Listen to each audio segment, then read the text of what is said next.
work, and then made a significant diversion into software development, which has been a major contribution to the package, and I think has opened up a whole new direction for the entire project.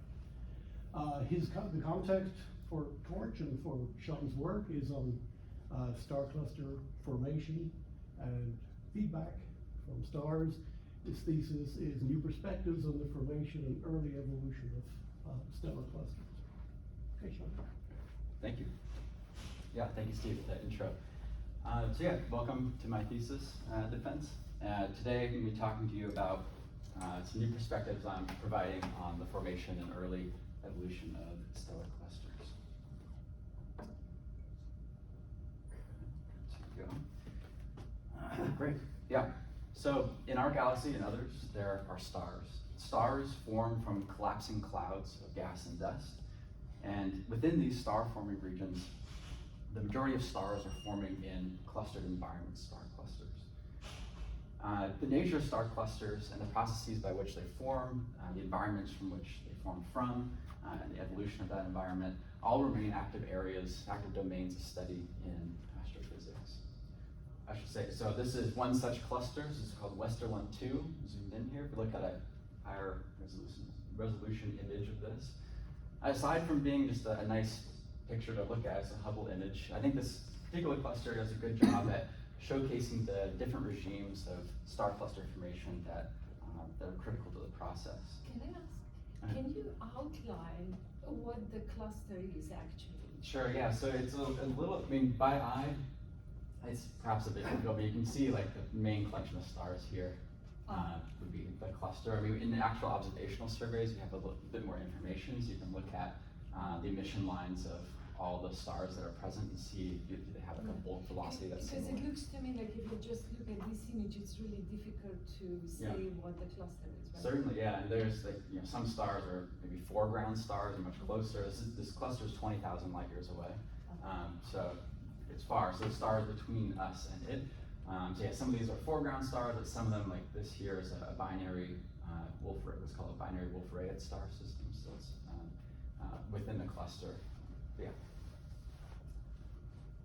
Yeah, and if you have, by the way, if you have any questions that are critical to sort of understanding what's going on, do ask them. But otherwise, write them down and save them to the end so that we can.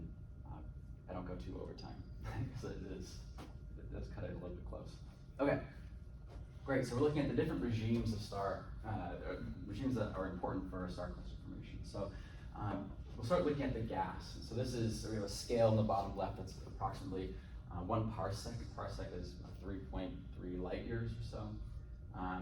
And so fairly large, but the gas for star cluster formation, referred to it as the interstellar medium, so it's the material in between stars.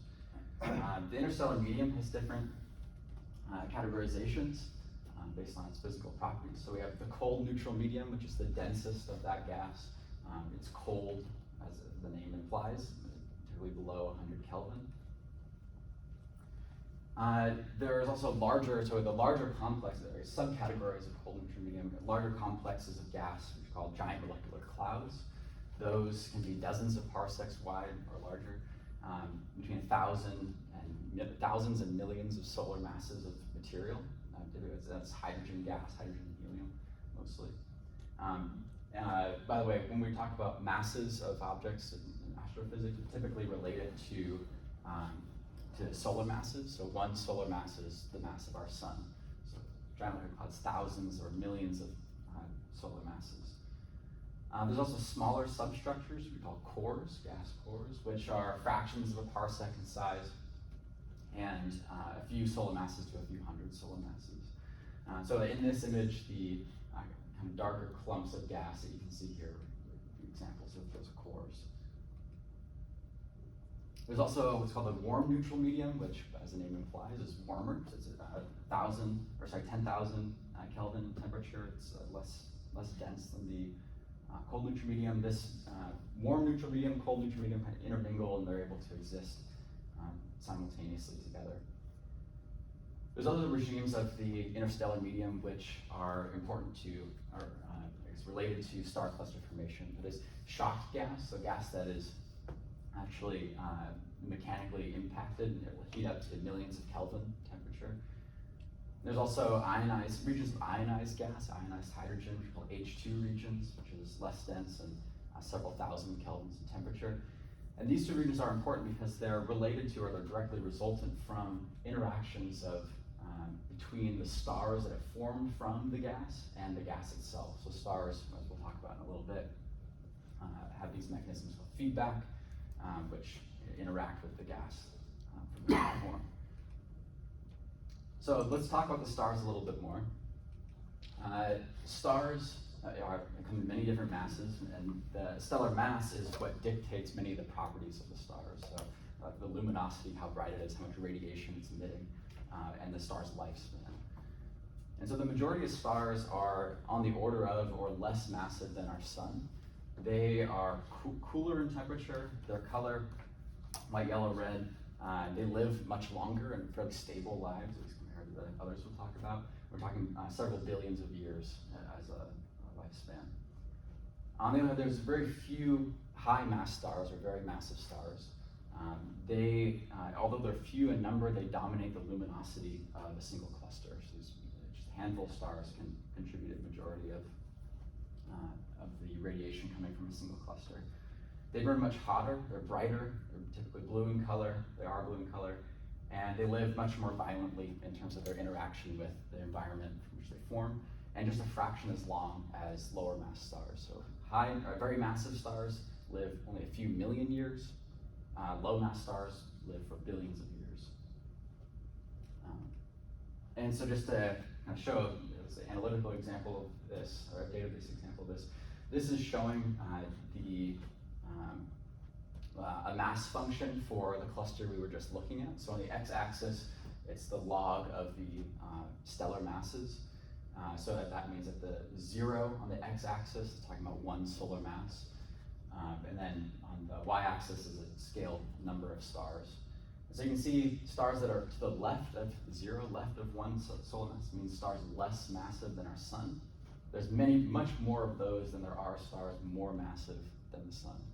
And very much so for the highest mass, or the furthest right on the x-axis, the fewest number of stars is those very high mass stars that contribute the majority of luminosity and feedback to a star cluster system.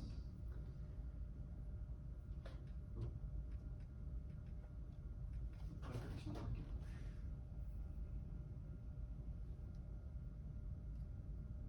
working.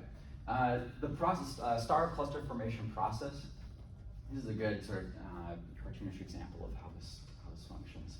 So we have a gravitationally collapsing giant molecular cloud, and as this cloud collapses, it'll hierarchically fragment into subclouds, which then continue to collapse and eventually form stars. Those stars that form, some of those are massive enough to have significant feedback, which ends up dispersing the gas within their general area. So you can see that happening here. They're blowing out little bubbles, blowing away the gas in their vicinity, and those subclusters will again hierarchically assemble into single large clusters. And then the feedback process will continue to blow gas away, ultimately resulting in the end of the formation of this cluster. So take a brief moment to talk about stellar feedback. So the feedback from massive stars, as I said, are mechanisms that are really resulting in the end of star cluster formation. And so the feedback mechanisms that we talk about most are ionization, so ionizing radiation, radiation pressure, stellar winds, it's actually material being stripped off from the atmospheres, outer atmospheres of the stars and deposited into the environment, and supernovae. So the most massive stars will, when they die after a few million years of their lifespan, they die in supernova explosions.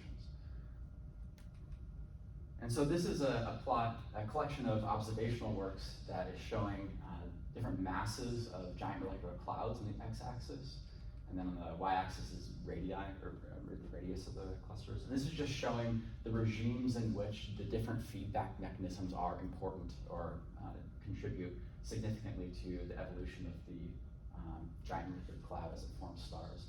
And so the main point I want to make here is there's a couple lines that we just mentioned. The ionization, the red dotted line, the direct radiations, radiation pressure, and supernovae. All those with to the up and to the left region. So a significant portion of the observed clouds are affected by these types of radiation. Sorry, these types of feedback. A question. Yeah. Where's the cluster that our sun belongs to in this plot? Good question. Yeah. So the our sun is currently not in a cluster. So this is actually it's from late 2003. They found that the majority of stars, while forming in clusters, the majority of clusters also dissipate, and so ultimately, through various mechanisms, will fragment and sort of dispel their stars to the surrounding region. So our sun is not in a cluster right now, but it was likely at some point. So that means our galaxy is not a part of the cluster. No, yeah, so the clusters are forming within very small subregions of the galactic structure. Yeah. So what's the criteria that you, if our galaxy is not a cluster, I'm assuming you need multiple galaxies to be in a cluster. So how do you define a cluster? So within a single galaxy, you'll have giant molecular clouds. So the subregions of a single galaxy, you'll have star-forming regions where star clusters can form. So this is all I see. So these star clusters are actually smaller than that. Correct, exactly. So, Thanks for very good question. Yeah, the terminology is similar. So the cosmologists typically, or galaxy, people say galaxy will talk about clusters, but they're referring to clusters of galaxies, not clusters of stars. So, terminology is the same. Yeah, very good question. Thank you. Okay, so speaking of studying star clusters, there are some challenges that come with studying the process of star cluster formation. Those problems are really twofold. Firstly, the process of a single star cluster forming takes place over several millions of years. So if you're observing a single star cluster like Western 1-2 that we were looking at before, you can take a Hubble image of it right now. You can take another one in 10 years, 100 years, and they're ultimately going to basically look like the same snapshot. The evolution of the entire lifespan of a star cluster for star clusters takes place over millions of years. So it's really difficult to observe the entire formation process looking at a single cluster. So observationalists will rely on statistical methods, look at several or many different star clusters of similar masses, similar points in their evolution, to make inferences about the star cluster formation process. A second problem is that even if we could watch a single cluster form from beginning to end, the nature of the cluster dictates that they are forming within thick clouds of gas and dust, and those ultimately obscure our view using observational methods. So clusters form in obscure environments, and they take a long time, at least on human scales, to observe. So for these reasons, we need to employ numerical models to really fully study the star cluster formation process. And so I want to talk real quick about the numerical model that I primarily have used for my research. This numerical model is called TORCH, and if you recall what it does is it, of course, models star cluster formation, and the main components of star cluster formation, as we talked about, were gas, collapsing gas, and the stars that form from it, and the feedback from those stars. So first, I was taking you piece by piece through this numerical model. First, what we're looking at here is the piece of this that models the magnetohyddrodynamics of star cluster formation. That is the gas that's collapsing. So this piece is called flash, and flash, the structure by which it simulates or models the gas collapsing, it looks like this on the right. So it's called an adaptive mesh refinement code. So it's a Cartesian grid that has these subdivisions of higher resolution. And so as the gas moves around, this grid remains static, but certain portions of it can become higher refined if you have gas that's collapsing in, becoming more dense. You want to resolve it more closely, where you can increase the refinement at specific regions. And so this is terminology that we'll talk about again a little bit later in the talk, but each of these squares in this computational domain, this grid, again, is simulating the gas. Each of these squares is called a block. Each of these blocks is made up of cells. And so the cells are actually the data points within this computational domain. And so gas can move through this structure, and as I said, as it collapses, we'll have regions of higher refinement. And as gas continues to collapse, it becomes more and more computationally, the time step required to resolve the behavior of the gas at smaller and smaller scales drops significantly. So to prevent that from continuing on and on forever, like reducing our ability to model the entire system, we end up replacing the gas in a collapsing region with what we call a sink particle. So sink particles just replace that gas that otherwise would continue to collapse. And we say, okay, this gas now is just represented as a single particle, and we'll instead allow this particle to accrete more material onto it, so more gas can fall into that region. And that accreted material can then be turned into individual star particles. So each of these sinks, when they do form, we give them a list of star masses that it's allowed to form, and as it accretes material, it will begin forming those stars. Oops. So the stars eventually form and are placed inside of the sink.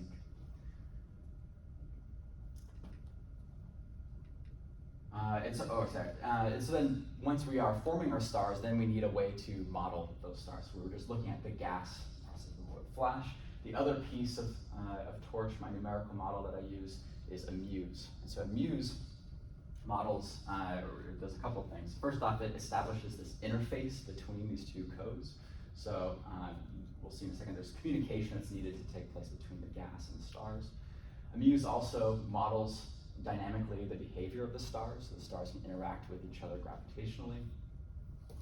A muse also, or I should say, so the stars evolve gravitationally, so they evolve together. They also, through the muse interface, evolve or feel the gravitational influence of the gas modeled in flash, which then can pass that data through the muse interface into where we're modeling the stars, and vice versa.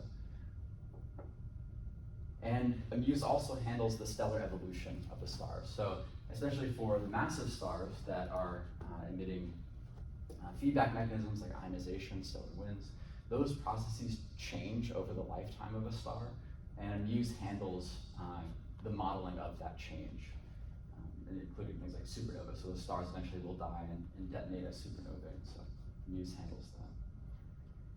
A muse then also informs flash about those feedback mechanisms. So if a muse is calculating what the amount of ionization energy that a massive star is emitting at any one time, it'll then pass that information into flash, which can we can then model that ionizing radiation through radiative transfers. We'll cast rays out from a region where the star is sitting, which will heat up the gas around it. So it's all modeled in flash. And from this, we can analyze the results of simulation using this tool. We can look at things like the gas expulsion, so how the gas is removed from a system. We can look at the star formation efficiency, so how much of the original material is converted into stars. We can also look at things like the properties of the star clusters that form, so their masses, their radii, and their structural properties. So I want to talk a little bit about massive stars again. And so there are numerous studies on massive stars and the results of their feedback mechanisms. And it's well understood that massive stars are like majorly responsible for, or primarily responsible for, the ending of star cluster formation. So they were the reason why gas was being blown out away from the star cluster. Therefore, if there's no gas there, no more stars can form, your star cluster is finished forming. There have been studies that show that how that gas is removed is important, so whether the gas is removed very rapidly or gradually over time. But I identified that there was limited research on the timing of massive star formation. So whether massive stars are forming very early in the star cluster formation process or later on. And so using TORCH, the numerical model we were just looking at, I designed a controlled experiment to study the hypothesis that early forming massive stars were particularly destructive in their effective, they're particularly destructive in the star cluster formation process. So, like I said, using TORCH, the numerical model I was just talking about, I designed a controlled experiment in which I had four different simulations of the same giant molecular cloud. So starting from the same initial conditions, that is, we had a spherical cloud that had 10,000 solar masses of gas, same velocity dispersion, so the gas is moving in the same way across all of these simulations. The only thing that's different between these four is the first stars that are forming, or that are allowed to form. So in the first simulation, which I refer to as the fiducial run, I allowed the TORCH numerical model to proceed essentially as normal, so as it normally would. In which case, stars are randomly sampled and placed when sync particles form and syncs accrete material. But for the other three simulations, I modified the mass list of the first sync such that as it's accreting material, the very first star that it forms is either a 50, 70, or 100 solar mass star. So an extremely large star is essentially forced to form as early as possible. And again, this is starting from all otherwise identical initial conditions.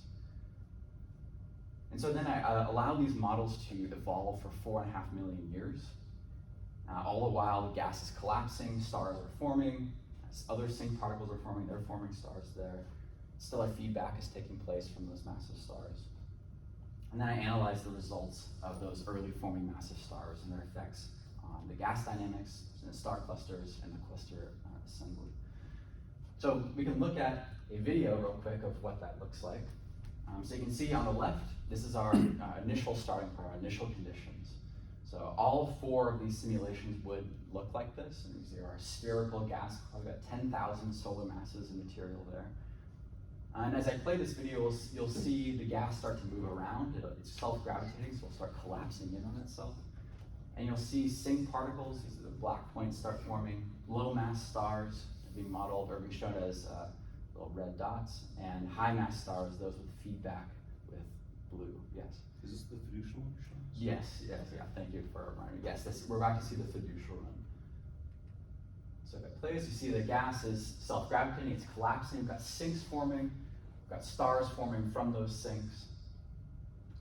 Little subclusters forming, they're falling in together. Massive stars still form in the fiducial run. Remember, the only difference is that the first star that forms is just randomly sampled. It's not the very massive star like the other runs. What was the mass of the first star that formed? Good question. Yeah. So there's in this several, I think several hundred low mass stars, so stars that don't have feedback. It's below in this model, below the 8 solar masses. The first massive star that forms. I'll try to rewind this. I don't know if I can. Okay, maybe I'll show later. But it's a 35 solar mass star that forms towards the edge of the cloud. That's nowhere near as big as what you're gonna. Exactly. Okay. Yeah. And it also is forming towards the edge of the cloud, so it's Has destructive minimal effect. effect, yeah. Exactly. I have one more clarification Yes. question. What are sync particles? Good question. Yeah. So the sinks were, it's a, I guess, a subgrid model in the sense that when gas is collapsing and we identify regions in which that gas is going to continue to collapse, instead of modeling that continual collapse and that driving down the time step of the simulation, we replace that gas with the sync particle, which instead just allows material to accrete onto it, so it becomes more massive, but we don't have to actually model the gas the anymore. dynamics, you don't have to. Exactly. Yeah. Exactly. And so then those sinks are the things that then are able So to this spawn is stuff. just like optimization of the code. Yeah, yeah, essentially, yeah, exactly. Great. So, oops, guess we are doing this again. Yeah, real quick, up at the top, you see there's a 35, 37 solar mass star that forms. You can see it kind of blows gas out like that. But I can put this next to the 3 other runs where I had the early forming massive star. And this is a snapshot taken for each of these runs at the exact same time. So the same amount of evolution has taken place, 4.5 million years. You can see just on visual inspection, like, there's a pretty major difference between these. This fiducial run, the one we just watched in the top left, and the 50 solar mass star, you can see the little orange arrow, it's that one right there that formed, the 70 and 100. And so there's obviously an effect taking place, but we need to be able to quantify that a bit more. Oh, yes, and then also I have a density contour map of these same simulations. This is a kind of rotated side view of the same snapshots here. And you can see the density, this is looking at the gas. This more centrally concentrated gas in the fiducial run, especially compared to the 100 solar mass run, we have this little clumps of gas and this void of less material in the center. I'm sorry, I tried to get up. Here, go ahead. How long does one of these runs take? Good question. Yeah, so these took several weeks, operating on a couple or 24 cores, 24 processors. The couple week time that it takes, ideally these really should only take like a week, I would think. But there's a lot of sort of fixing problems that can come up during simulations, of course, but yeah, several weeks.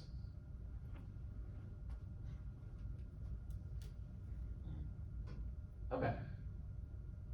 So I said we need to quantify this a little bit more. So what are the effects of these early forming massive stars?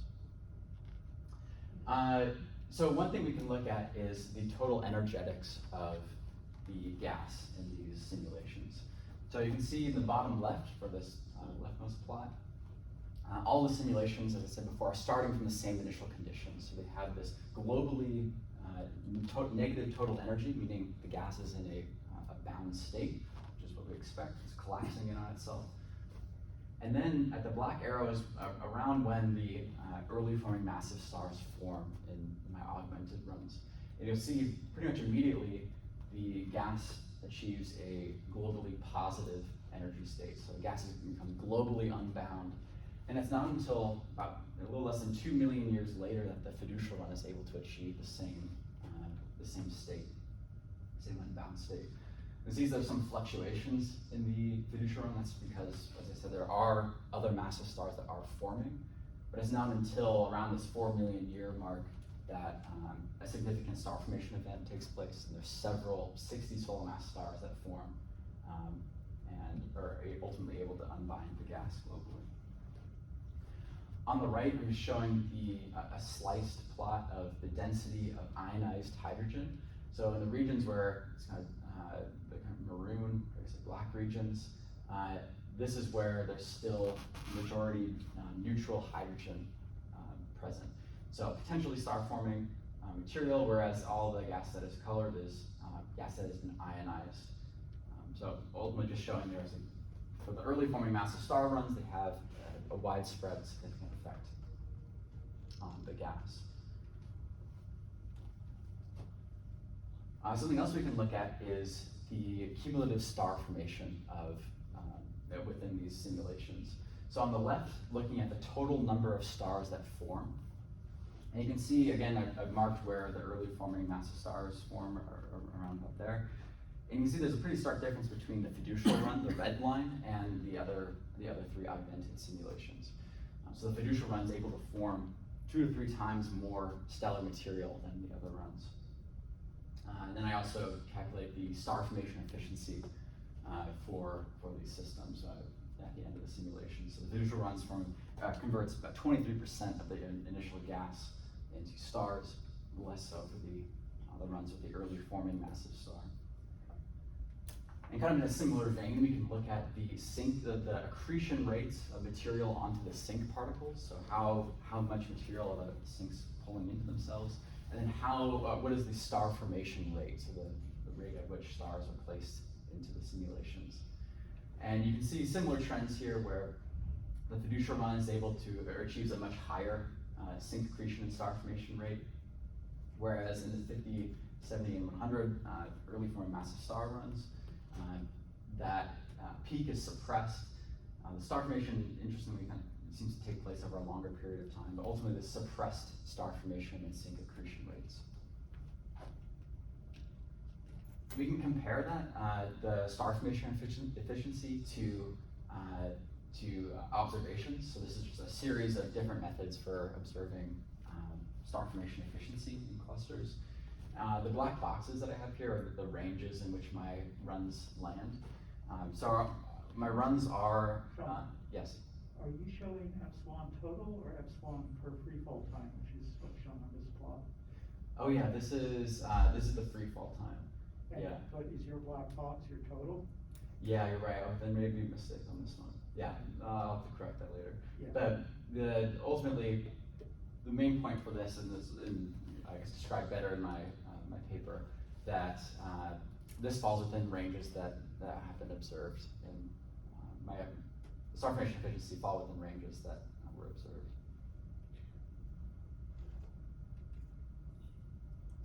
Another thing we can look at, so at this point we've talked about the energetics of the gas that are in my simulations. You can also look at the structure of the clusters that form. So this is the same collection of simulations, the same snapshot for 4.5 million years, but just without the gas. We're only looking at the stars here. So in the fiducial run, we have a single massive cluster in which 99% of all the stars in the simulation or computational domain are within this one cluster. Whereas in the other runs, where we had the early forming massive star, that instead has formed these spatially separate lower mass subclusters that themselves are less, more loosely bound than the large cluster in the fiducial run. And so again, we can compare this to other simulations, and the clusters that form, so looking at this cluster masses and their radii, are falling within a range that have been clusters that have been produced in other simulations. But ultimately here, the point is that in the early forming massive star runs, we see this destructive effect in the ability for the giant molecular cloud to produce a single massive cluster, as instead promoting the production of these spatially separated subclusters. So, to review this, by the way, this is like the first half of my thesis work. We're going to transition to something else in a second. But to review these points, early forming massive stars, I found that they have a particularly destructive effect, or a particular ability to disrupt the natal gas that they're forming from, globally unbinding the gas prematurely compared to the fiducial run. They suppress the star formation rate and the cumulative star formation. And I also find that they disrupt the hierarchical assembly of the final star cluster that is forming.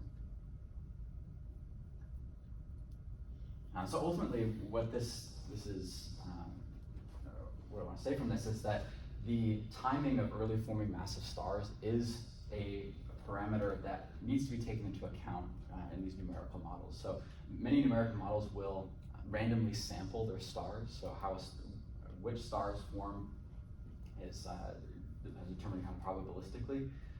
And whether a massive star forms early or late is important due to, obviously, its effects on the star cluster formation process. Okay, great. So that was work from a published paper of mine, the first part of my thesis published earlier this year. And I want to transition now, it's a similar topic, same topic, but slightly different focus here. So to introduce this, I want to talk about some of the problems with, another set of problems with numerical models, specifically to do with the initial conditions that are used. So for the simulations that we just looked at, like on the left, we started with perfectly spherical turbulent spheres of gas, showing the velocity dispersion here. So the gas has some movement, but ultimately a perfectly circular, perfectly spherical cloud. And another example of initial conditions is from Claire Dobbs's work, having cylinders of gas colliding together to form star clusters there. And these initial conditions are useful for us in the sense that they're very easy to initialize, they're very easy to set up, and they are close in modeling what giant molecular clouds are like in reality. But of course, in real life, we don't actually observe any perfectly spherical gas clouds or perfectly cylindrical colliding clouds.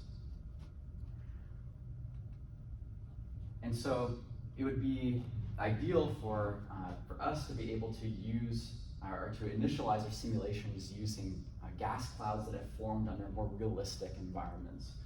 So for example, this simulation work from a colleague of mine, Hui Li, modeling an entire galaxy. So you can see the galaxy swirl here. All of this that we're showing in color is the gas that is present there.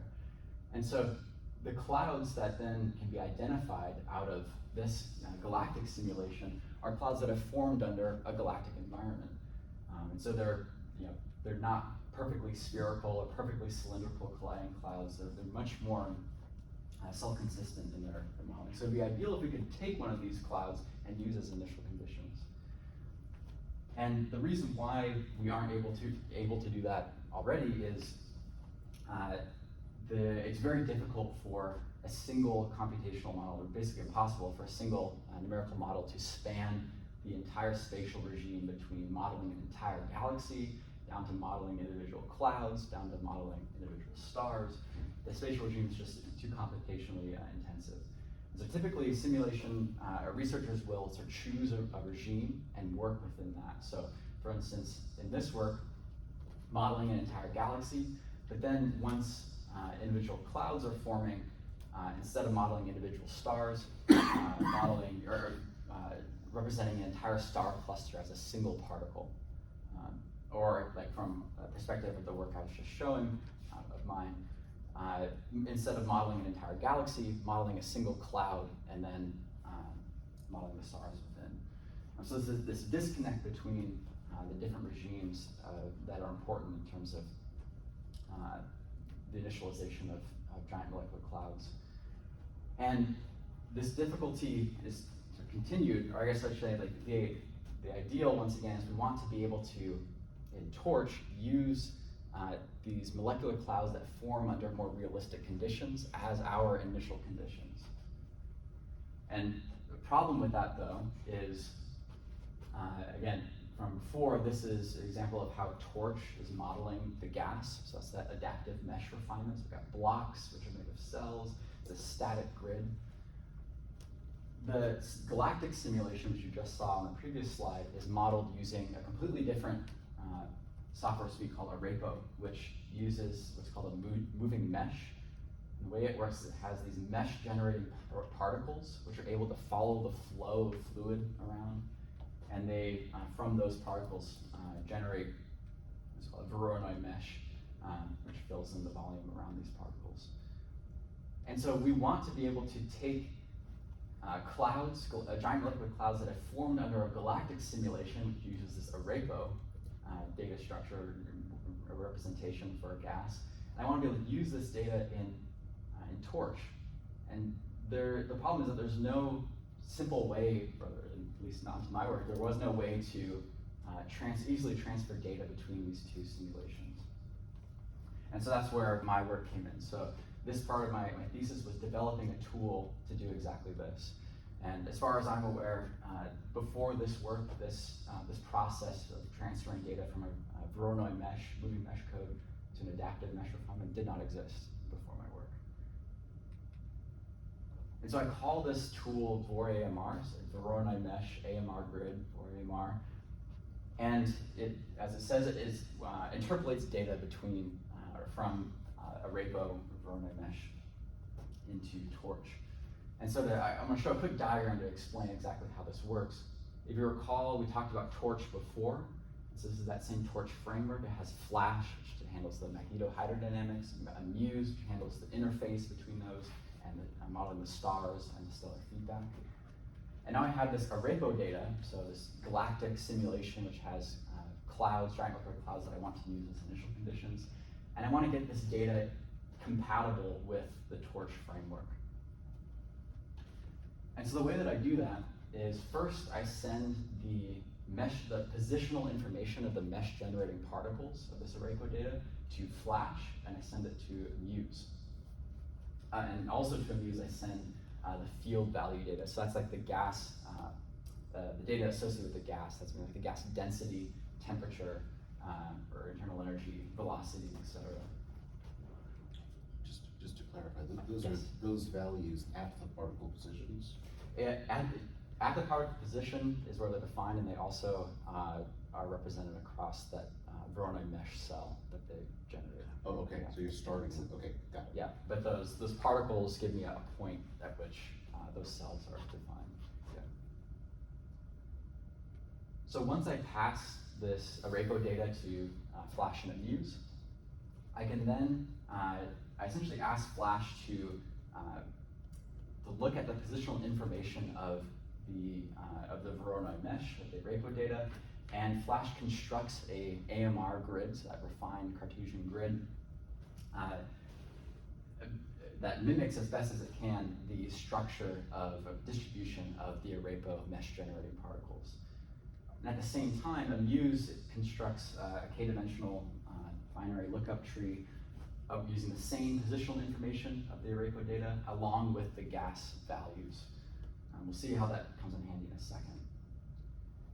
So then at this point, Flash has this empty computational domain of this refined grid that looks like the same structure as the AREPO data, and then it goes through block by block and asks Amuse to, or rather I should say, it sends Amuse an empty block one at a time with empty data cells within that block that Amuse can then fill. And so Amuse will then look at each of the cells within that block, and then using this k-dimensional binary tree, will look up the nearest AREPO data point to each of those cell centers, and it will interpolate data into that. Then through the interface, Amuse then sends that information about that now populated block back to Flash. This process repeats for each block, so there can be thousands or tens of thousands of blocks, so we'll cycle through this, populating the Flash grid, and then eventually Flash will output this populated grid to use as our torch initial conditions. And so I know this is like a lot of words, and hopefully the diagram helped a little bit, but I also have like a visualization that will help help make this make sense a little bit more. Oops. 1 second. So this is our AREPO data. So you recognize this is our galaxy that was being modeled. Again, this is from a colleague of mine, Hui Li, who was at Columbia University at the time. And from this galactic simulation, giant molecular clouds form under these more realistic galactic conditions, and we can extract one of those clouds as this snapshot of data. This is all in AREPO. And so with that AREPO data, I want to then convert this to torch usable data with my Vor AMR tool. And so to show this, I'll strip away all of the gas, and so we can see the Voronoi structure of this computational domain, saying this is an AREPO. Then I take from this the positional information of the mesh generating particles. There's the mesh generating particles, and take those, pass those to Flash, mass Flash, to construct a computational domain, an AMR grid that mimics the structure of those mesh generating particles. As you can see, you can compare, just in this sort of simple visualization, there's regions of low refinement for the original AREPO mesh, like over here on the left, that's represented on the Flash grid, same thing down here, over here, with this higher refinement spine of gas that goes through the center.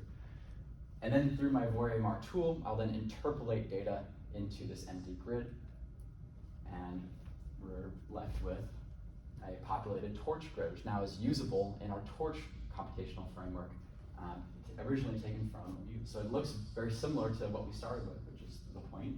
But yeah, so now we have this file, this data set that we can start from as initial conditions using torch.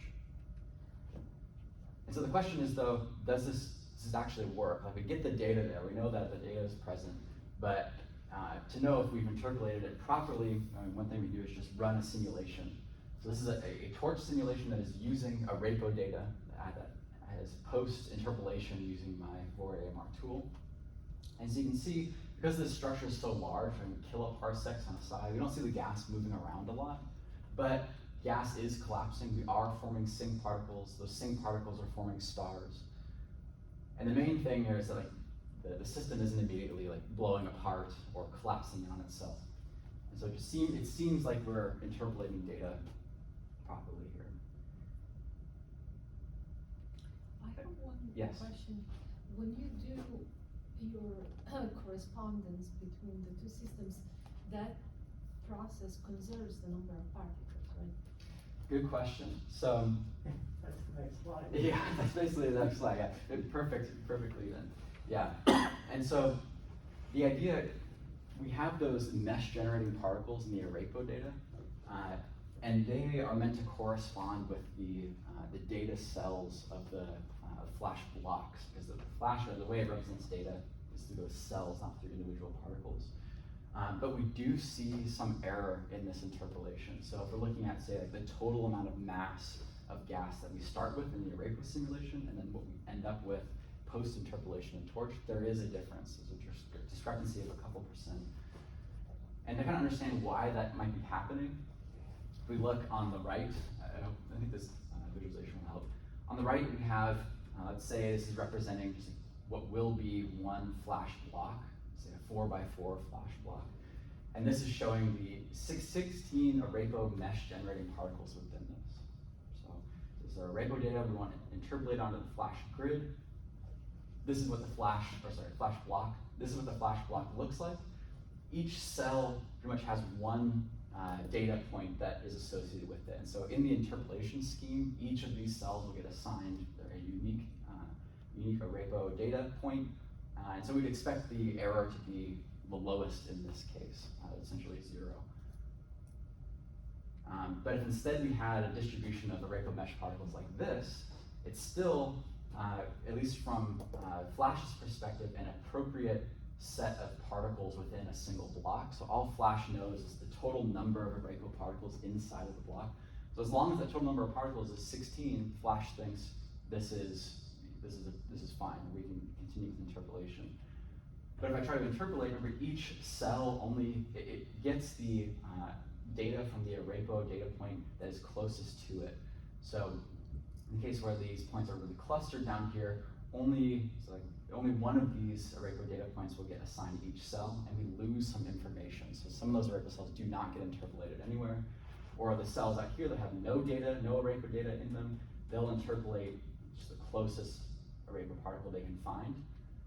And so we did this smearing effect or this data loss at these sort of clustered points. And so this is due to the interpolation scheme that I use. This is potentially, what is refinable, it can be improved. Yeah, Ernie? So why don't you just let it refine? Good question, yeah.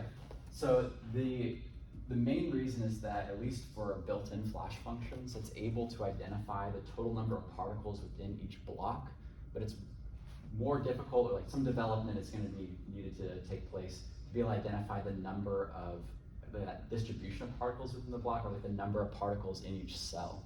That's something that's a little bit more difficult to find. So yeah, just based off of native Flash functions, this is sort of the best that can be done. Yeah, that's a good question. Okay, so just a brief comparison between Torch simulation and an Arapo simulation using the same initial conditions. So if we take an Arapo snapshot, convert it to a Torch run, and then evolve both for 3.2 million years, we can look at some characteristics of how the different evolution processes take place. And what we see here, at least for the gas, on the right you can see it's a bit fuzzier than for the Torch run than the Arapo run. Just from time constraints for myself, this was run at a lower resolution than what Arapo is operating at least with this simulation. But the structures look similar.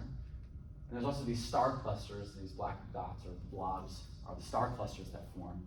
And we can see mainly the point I wanted to make is that star clusters are forming in the same general vicinity, so the same general areas we see star formation taking place.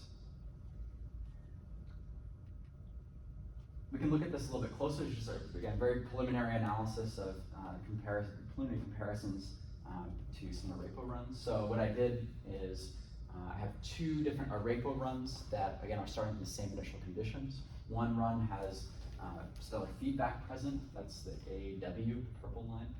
One Arapo run has no feedback present, that's A0.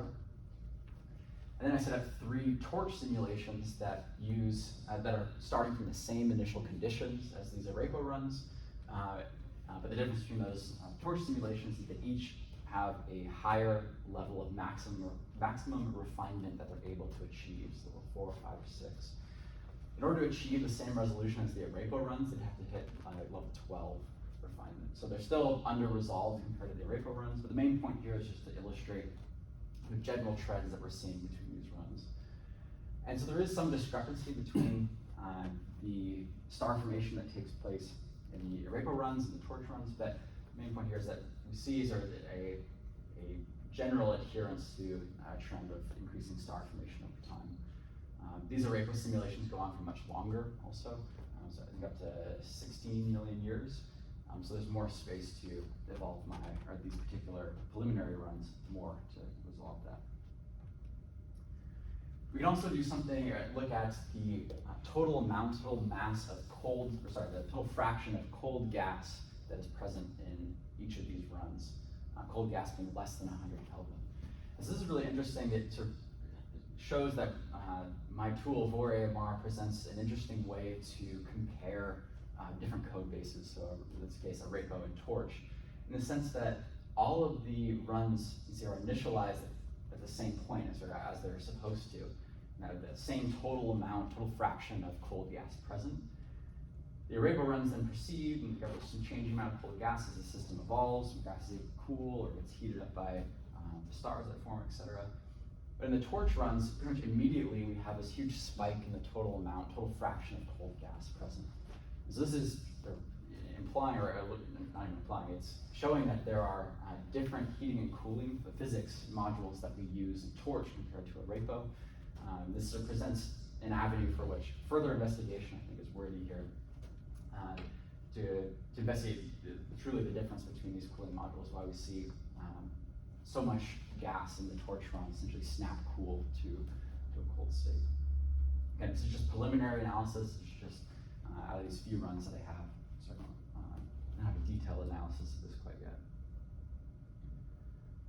So looking at this, there's just as it stands, this ability to interpolate data between a Voronoi mesh and AMR grid, or Arepo and Torch. That in itself is pretty extraordinary. So again, like I said, as far as I understand, as far as I'm aware, that capability did not exist before this work. But on top of this, there's a few other things that my tool can do. One of those is establishing regions of interest at places that we can zoom in on the original Arepo data and essentially take a cookie cutter, cut out this particular region and zoom in, model the gas there. So I just want to show some quick videos of what that looks like. So we have like region A down here, a little tiny box, or one little cloud, region B and C, slightly larger. We can run these. These are on loops, so they'll loop through to see, for snapshot A, it's a very short loop, so mainly just showing you can see the gas swirling, stars are forming. In regions B and C, you've got stars forming along the filaments of gas here. Really, all this is showcasing a capability of Vor AMR, something else it can do. Even more ideally than this is something I'm still actively developing, which is localized refinement. So the issue with the videos I was just showing was that although they look very nice and you can zoom in really close to regions of interest, in doing so, you're cutting away the rest of the influence of that original Arepo data. So looking at a single cloud, maybe in looking at the full Arepo simulation, gas would have been falling into that cloud, forming more stars, or gas flowing out and affecting regions around it. We lose that ability to resolve that behavior in doing just the cookie cutter zoom-ins that we were just looking at. But something like this, localized refinement, really is augmenting the structure of how Flash operates, in that I can define specific regions where I tell Flash, you may only refine in this tiny region, everything else de-refine as much as possible.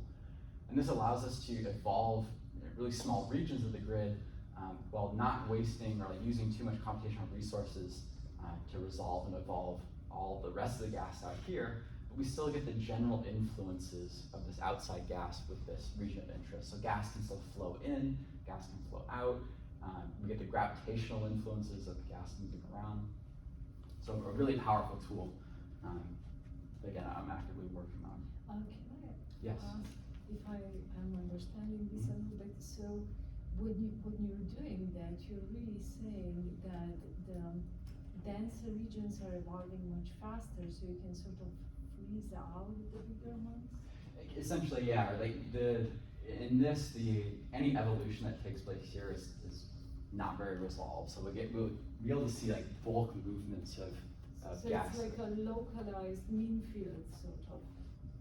Maybe so, yeah. I mean, yeah, it's really just like we'll have like we zoom in like a single cloud. It's like this is the cloud that we want to realistically model as realistically as possible. And the rest of that, we want the general influences of. But then the you're sun also limited in the time scale Yes. in which this is reasonable. Yes, exactly, yeah. So the higher refinement we go, the smaller the time step is required to resolve that the smaller spatial regime. Yeah, that's definitely true.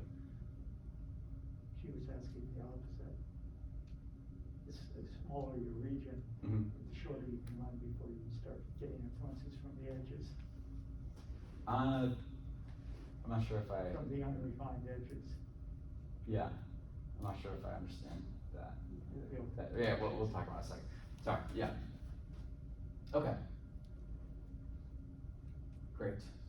So we are at the end.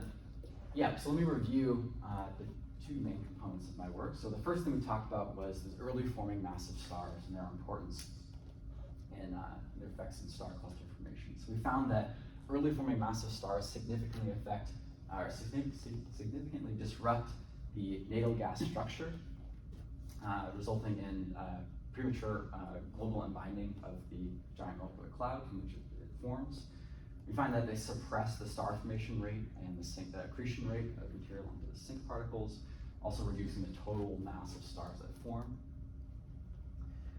We also find that the early forming massive stars stifle the hierarchical assembly of the star cluster, promoting more spatially distinct and more loosely bound subclusters.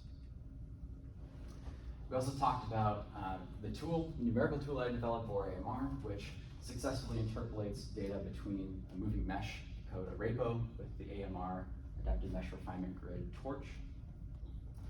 We found what this tool represents is it bridges the spatial divide I was describing about between modeling a galactic simulation where clouds can form under realistic conditions there, and the smaller scale simulations that we've run, essentially in effect eliminating the need to use more idealized initial conditions like spherical clouds or colliding cylinders of gas. It also provides this a new avenue for collaboration between research groups. So now we have a way to take data from other numerical models, model them in Torch, and I'm also in talks with researchers working with a different code called Ramses, which wants to do the similar thing using at least the philosophy of my tool to translate data into there. Future work, there's a lot of work that can always be done with these projects. So the Torch collaboration consists of 8, 9, or 10 graduate students across the world. There's continuous work that's being done in developing that numerical framework and pursuing some new studies there, looking at things like multiple stellar populations in star clusters, higher mass star cluster formation, adding feedback effects that were previously not present in the model, like stellar jets. And with VOR AMR, there's also a lot of development or future work that can be done with this. A lot of that future work is described in the recently awarded NSF grant, to which I contributed. In VOR AMR, as I was showing the preliminary results, or preliminary comparisons between a RAPO and Torch has this new way of comparing numerical frameworks that previously did not exist. And with that, I want to give my acknowledgements to a couple of people. So my advisors and committee, of course. And say thank you to my friends and colleagues both at Drexel and the Torch collaboration. So friends here, Evan, Steve, Weisheng, Prakash, Andrew, original crew, colleagues at Torch, Brooke, Sabrina, Claude, Maita, Eric, Dilhan, Aaron, and Will. And I might be forgetting someone, I'm not sure. And I want to say thank you to my family, so my grandfather, my mom, my dad, brother, sister, aunts and uncles and cousins, I think some are on Zoom right now. Of course, thank you to Ashley, thank you so much. Yeah, I really cannot thank you enough. Like, you are the reason why I am able to be here, truly. Yeah, thank you. Everyone turn. I was just kidding. Yes, I love you very much. Thank you. And yeah, lastly, thank you to my lovely cat, Brenna. And thank you, all of you, for being a great audience. Really appreciate it.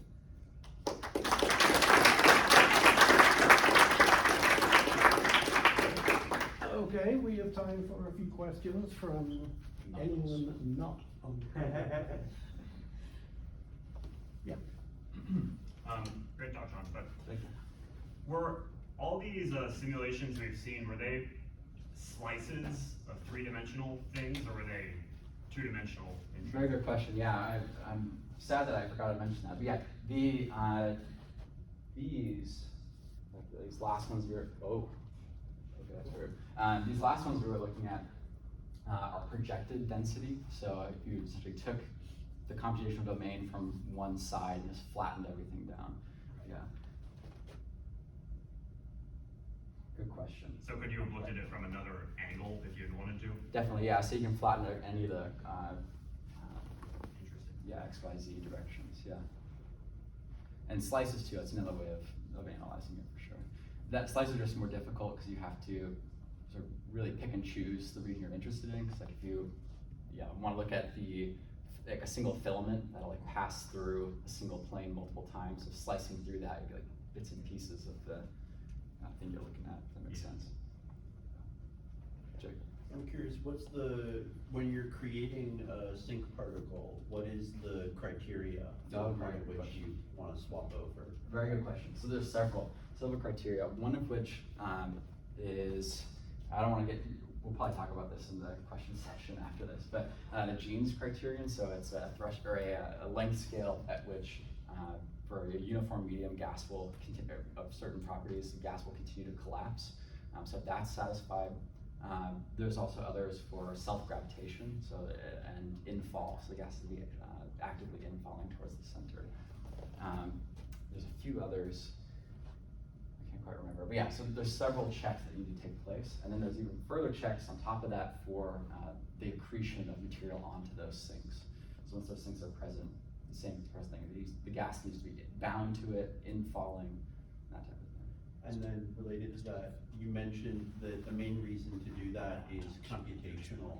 So is there any risk when you make that shift of losing information? Yeah, so I guess the term in the industry is subgrid physics. So there's a whole, resolution only goes so far before you're essentially wasting time. Like it takes too long to simulate if you're looking at a spatial regime too small. But yeah, so in placing a sync particle there, we are effectively like erasing the physics that goes on in there in terms of the gas. But the benefit is you have general ideas like the gas, in order to be there in the sink, needs to have been ready to collapse or actively collapsing. And so it's likely to be forming stars, and then we'll place stars accordingly. But yeah, we with that are unable to model like accretion disks onto stars within, like as their pre-main sequence stars, that kind of thing. That's all cast aside in those, yeah. Very good. So is there an error associated with that discontinuity, kind of like you were talking about, especially for the second part where you have a density distribution, all of a sudden you go to a different model? Yeah. So error associated with this like sync particles? Well, for the second part where you stop or echo and you use that distribution to start a different simulation. Yeah, definitely. So yeah, there is error just in interpolating that data between yes, for sure. And that I think I mentioned like it can be improved. So as we were asking before, being able to identify or assign array code data particles to specific flash cells as opposed to entire blocks, is something that can be improved. Yeah, I'm not sure if does that answer your question? Well, I was just thinking more in terms of like, you have a density distribution that you just materialized out of thin air as far as your second simulation is concerned. And then you start collapsing the gas clouds.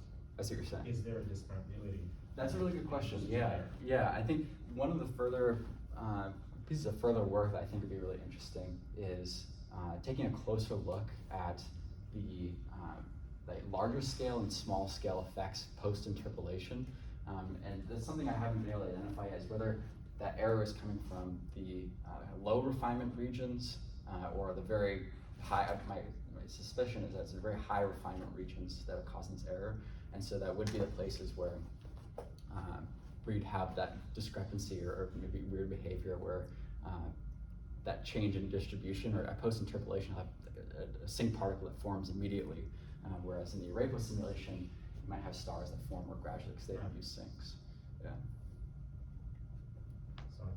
Yeah, go ahead. So I've kind of been thinking about this all along, but you had that last slide about localized refinement next to us. And you said, oh, you could do a larger coarse grain simulation and refine in a specific region. Yes. So what if you were to expand this to the whole galactic simulation, and then would you be able to prune the outer regions entirely? If you could prove that, signal couldn't possibly propagate or something like that, and possibly apply a correction? Sure, yeah. And I mean, similar work like that is being done. So the Arapaho model, the galaxy simulation we were looking at, my collaborator Huili is kind of doing something like that, where it's modeling the entire galactic system, sort of identifying those clouds of interest, and we'll evolve those separately and then reintroduce the evolved distribution back into the galactic model and continue it to evolve. But something similar, in principle, could be done with Torch. The consequence with Torch is that it's, for the AMR grid, it's less capable in terms of modeling rotational systems. You lose a lot of angular momentum quickly. But if you're refining in very closely on a single cloud, you're likely not going through many rotation cycles of the galaxy. So it may not be effective. But that is interesting, yeah. In principle, it's entirely possible expanding this to any spatial scale. Yeah. One thing too, I would say that's interesting is that for my tool VOR AMR, it in principle is capable of doing this interpolation with any data type that can be represented as particles. So like SPH codes is the other type of hydrodynamic code, magnetohyddrodynamic code that's used. That type of data can be interpolated. Other AMR grid codes other than Flash can be interpolated. So it is a very robust framework that can be built upon quite a bit. One more question. I can't remember if we've talked about this before, but for the runs that you do, like in part one of this, for example, like just one, like the fiducial run, when you parallelize that, what exactly are you parallelizing? What's happening on core one versus core two? That's a really good question. Yeah, so the way, actually this is a good place to showcase that. So the way Flash is organized, Flash being the thing that's handling gas, it'll partition blocks of data to different processors. And then there's several steps that take place where gas is evolved and information is communicated between the processors about gravitational or flow information. It'll several steps like bringing all that back together to transfer data where it needs to be. But yeah, each of these blocks are separated by processors. Torch also, we parallelize the n-body dynamics solvers, so modeling the actual stars. Those benefit from parallelization as well, so same things there. Okay, I think unless there's a burning question that has to be asked. Okay. I'll check the Zoom. Oh, good point. Oh, yeah. Oh, we have a bunch of questions. Your grandfather probably has it. It's just good jobs, no question. Oh. They all say I should get my Ph.D. Yeah, thank you everyone on this video. Nothing? Nope. Thank you. Good luck finding me. Yeah, thank you all for coming. I really appreciate you all being here. Yeah, take some coffee and donuts. There may not be a lot left, but take some. All right, I'm gonna turn the Zoom on. So Good thank you all. seeing you. Hey, buddy. Hey, I was here a few months ago, you were in your office. So sorry. Ernie, So I'm not good. gonna shake hands. And be very good to see you. Yes. I saw Peter, is his name? Peter. Your Oh, your yes, connection yes, to my Sig. good. Yeah, yeah. So he's one of my daughter's good friends in school. His dad, oh, wait, no, Peter. I thought that. Yeah, I forgot which Peter we're talking about. Maybe it's. John. Thought you guys would get He after started Sig like. grilled by mine. John. That's Jonathan Kay. Yeah, he Yes, John. is father of one of my daughter's good friends in school. But we got to know the family, and so it was interesting that you both get such a hobby. Yeah. It's like Mordecai told me, Mom. Yes, what I should tell you is that that grant is,